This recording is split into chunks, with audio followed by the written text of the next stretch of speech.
నమస్తే అక్క. నమస్తే అక్క, రీసెంట్ గా మనకి గత 2 రోజులుగా మోహన్ బాబు గారు ఇంట్లో చాలా రకరకాల గొడవలు అయితే జరుగుతున్నాయి. సో అసలు మోహన్ బాబు గారు కూడా 3 మెంబర్స్ ని ఎవరైతే కొడుకులిద్దరు అమ్మాయి ఉన్నారో అందరూ సమానంగా చూస్తున్నారని అనుకుంటున్నారా? అవును. ఇప్పుడు నేను ఇంకోటి నేను కూడా అప్పుడు ఇలా గొడవలు అయినప్పటి నుంచి నేను కూడా చెప్పుకుంటూ వస్తున్నాను.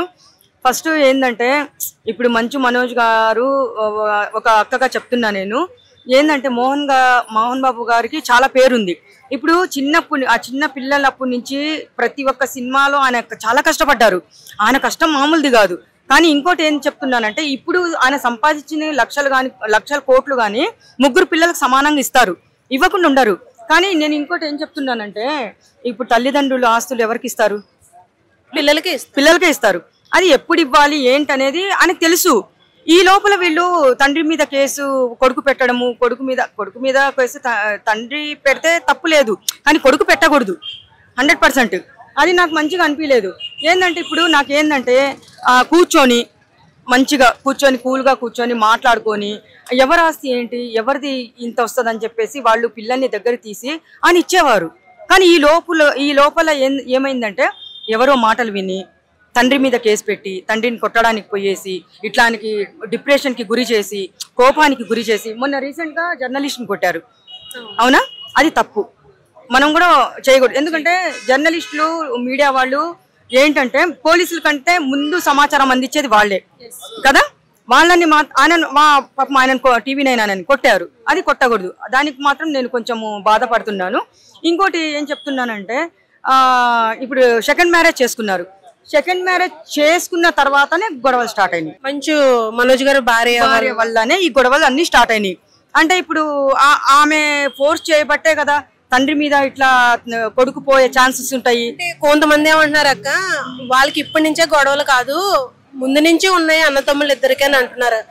ఇది ముందు నుంచి ఉన్నాయేమో తెలియదు కానీ ఇంతగా లేవు. ఇంట్లో కూర్చొని మంచు లక్ష్మి గారు కూర్చొని పరిష్కరించి అన్న తమ్ములకి నచ్చ చెప్పేవారు.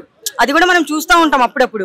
ఆమె కూడా నచ్చ చెప్పి ఇలా వద్దురా అలా వద్దురా, ఇలా చేయకూడదు అలా చేయకూడదు నచ్చ చెప్పడం వల్ల గొడవలు సద్దుమన్యాయి.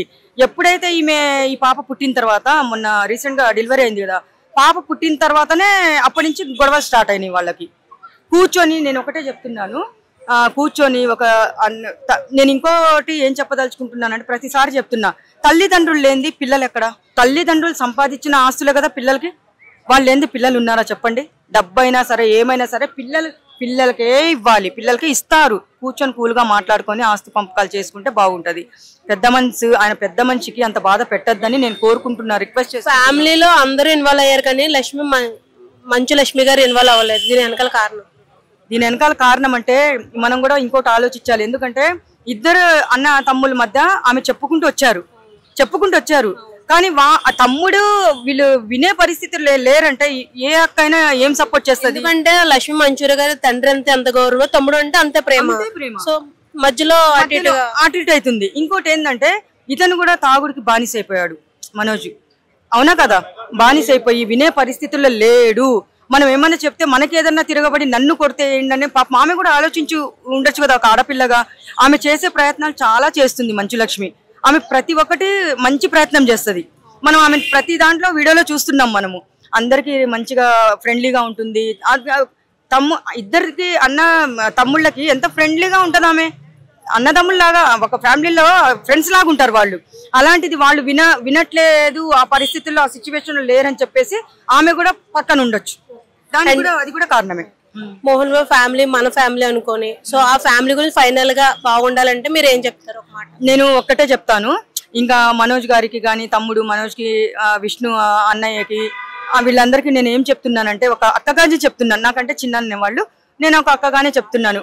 కూర్చొని కూల్గా మాట్లాడుకొని ఇట్లా నాన్న ఇది నాన్న అది, మనకి మా ఆస్తులు మాకు ఇస్తే మంచిగా ఉంటుందని కూర్చొని ఒక ఫ్రెండ్స్ లాగా ఎట్లున్నారో మీరు అదే ఫ్రెండ్స్ లాగా కూర్చొని మాట్లాడుకొని డిసైడ్ చేసుకోవాలి. కానీ పెద్దవాళ్ళని బాధ పెట్టద్దండి అని చెప్తున్నా. అమ్మ నాన్నని బాధ పెట్టద్దండి. ఫస్ట్ నేను చెప్పేది అదే, లాస్ట్ ఫైనల్. థ్యాంక్ యూ అక్క, థ్యాంక్ యూ సో మచ్.